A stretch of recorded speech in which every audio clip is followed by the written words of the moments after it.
Halo teman-teman, kembali lagi bersama saya Radika Gilang dalam Official RGBS ya. Kita belajar investasi. Di episode 4 ini kita bakal bahas memulai investasi saham.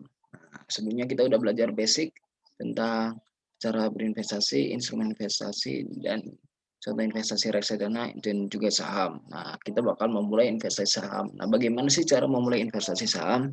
Nah, yuk simak video ini sampai habis, dan buat teman-teman yang belum subscribe, di mana untuk subscribe, dan buat teman-teman yang mau belajar investasi dari nol, kalian bisa join grup Telegram di bawah. Oke, let's go. Kita lanjut saja. Nah, yang pertama, memulai investasi saham. Nah, yang pertama yaitu membuka akun sekuritas dan juga RDN, rekening dana nasabah. Nah, di sini ada contoh-contoh seperti BNI, Sekuritas, SIM Sekuritas, IPOT, MNC, Trimegah, Oso, Mega Capital, Mirai, Mandiri, Panin, Ajaib. Nah, di Indonesia ini ada 123 sekuritas yang terdaftar di OJK per 31 Agustus 2021. Nah, maaf, teralat 2020. Nah, di sini setelah kita masuk ke akun sekuritas, nah kita membuat akun sekuritas sendiri nih dan RDN. Nah, sebagai contoh nih aplikasi Ajaib. Nah, Ajaib yang user friendly dan mungkin gampang diketahui bagi investor pemula.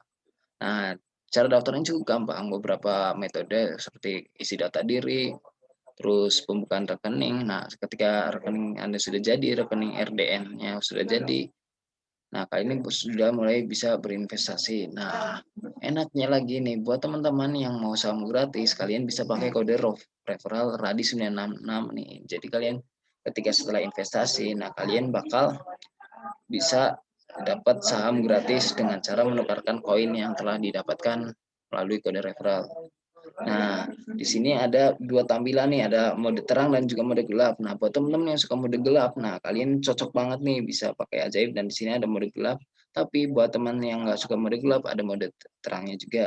Nah, di sini ada beranda, ada cari. Nah, di bagian cari kalian ketika mau membeli saham, nah kalian bisa di bagian cari. Nah, di Ajaib juga kalian bisa membeli ETF, reksadana. Nah, selanjutnya ada portofolio. Ketika kalian sudah membeli saham dan sudah berinvestasi, kalian bisa melihat portofolio investasi Anda di bagian portofolio, dan transaksi juga. Kalian bisa melihat transaksi harian ketika kalian membeli saham. Nah, kalian bisa cek transaksi. Nah, di situ ada bagian seperti apa namanya? Seperti match, open, dan lain-lain. Nah, kalian bisa cek video saya sebelumnya ketika belajar Ajaib mengenal status order. Nah, selanjutnya ada kabar. Nah, di sini ada aplikasi Ajaib juga menyediakan kabar. Nah, jadi berita-berita yang berhubungan dengan emiten-emiten, nah bakalan ada di kabar berita. Nah, di bagian beranda seperti ada watchlist. Nah, kalian bisa mengatur watchlist sendiri nih. Nah, saham-saham apa aja yang bakal jadi target dan pantauan kalian.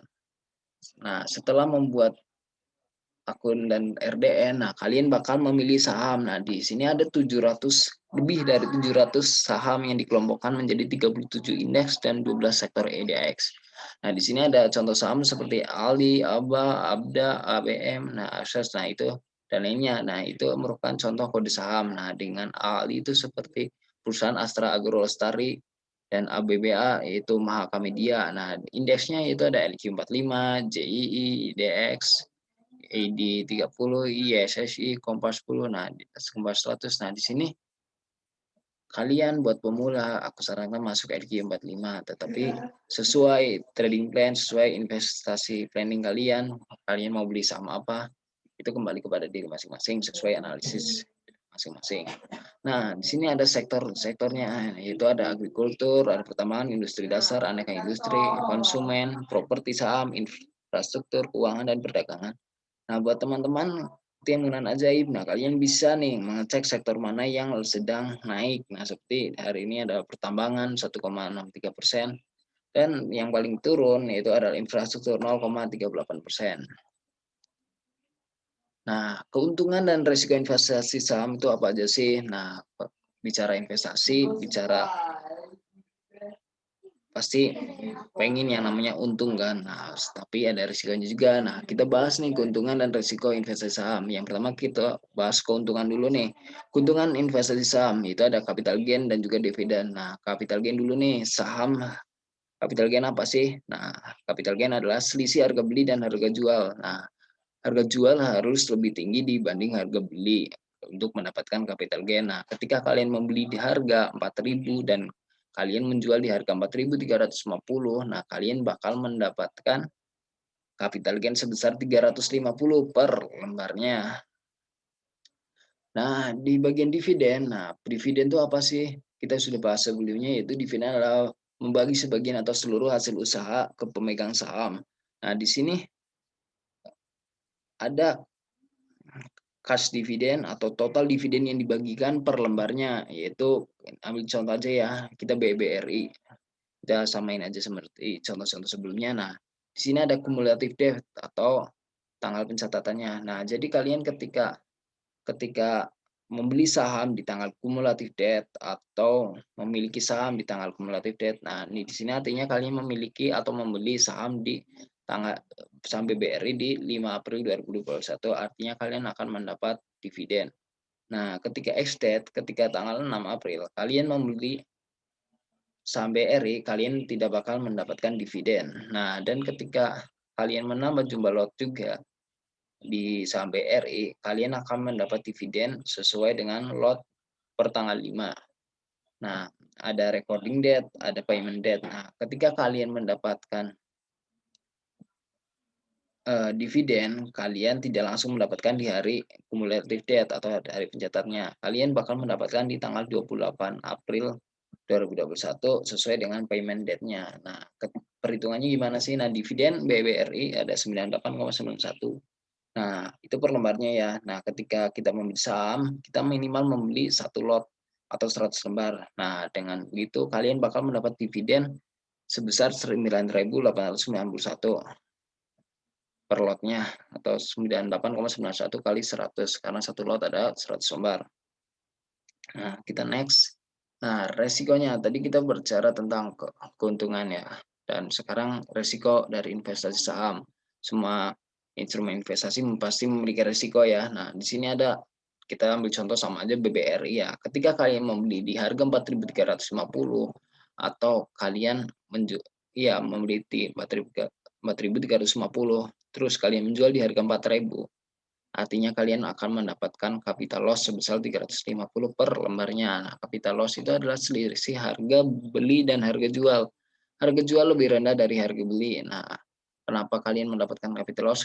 Nah, kemungkinan kalian bisa panik, terus takut sahamnya turun, akhirnya kalian menjual rugi dan kalian mendapatkan capital loss bukan capital gain. Nah, itu dalam jangka pendek maupun jangka panjang. Nah, selanjutnya ada suspensi. Nah, di sini kita mengambil contoh saham SW yang udah lama disuspensi. Nah, dengan harga 7.600 ini perdagangan emiten ini sementara dihentikan. Nah, karena kemungkinan bisa dikategorikan saham yang sedang masuk kategori UMA, unusual market. Nah, di sini selanjutnya ada likuidasi atau bangkrut. Nah, saham-saham bisa bangkrut nih, jadi atau dilikuidasi atau didupak dari bursa setelah lebih. Nih ada contoh nih PT Sigma Gold, Inti Perkasa. Nah, ketika sahamnya telah disuspensi selama 2 tahun, saham tersebut didepak. Nah, ada juga PT Sekam Inti Pratama, ada PT Bara. Nah, banyak yang tanya nih, apabila para investor saham terutama yang pemula kebetulan memegang saham suatu emiten yang ternyata emiten tersebut bangkrut atau di listing nih, bagaimana nasibnya, uang investasinya hilang juga nih. Kita bahas dulu ketika ketika sahamnya disuspensi dulu ya. Nah, ketika saham disuspensi artinya kalian tidak bisa menjual, tidak bisa membeli sampai suspennya dibuka. Nah, ketika suspend dibuka, biasanya saham-saham yang telah mengalami suspensi, terus ketika dibuka, nah bakal mengalami penurunan. Nah, pertanyaannya apabila Pak? Nah, ada juga nih, ketika bangkrut itu gimana sih? Nah, pada dasarnya dana tersebut bisa balik lagi ke pemegang saham dengan harga saham yang sesuai harga pasarnya. Nah, tetapi pada prosesnya tidak mudah. Perusahaan yang bangkrut dan likuidasi prosesnya harus melalui penetapan pengadilan dan seluruh asetnya harus dijual. Nah, ketika asetnya masih banyak dan bisa dijual, bisa dibagikan kepada pemegang saham. Tetapi ketika asetnya sudah tidak ada yang lagi yang bisa dijual, nah untuk membayar hutang dan lain-lain, kemungkinan dana investor yang dibagikan bakal kecil. Nah, mungkin segitu aja video kali ini. Semoga bermanfaat buat teman-teman yang belum subscribe channel ini dimohon untuk subscribe, dan buat teman-teman yang pengen join belajar investasi mulai dari basic, dari awal kita update materi tiap minggu. Nah, kalian bisa join link Telegram di deskripsi. Nah, ya buat teman-teman yang mau daftar aplikasi ajaib nih yang saya contohkan, kalian bisa gunakan kode referral Radi966 untuk mendapatkan saham gratis. See you on next video. Jangan lupa like, comment, dan subscribe. Dan salam profit.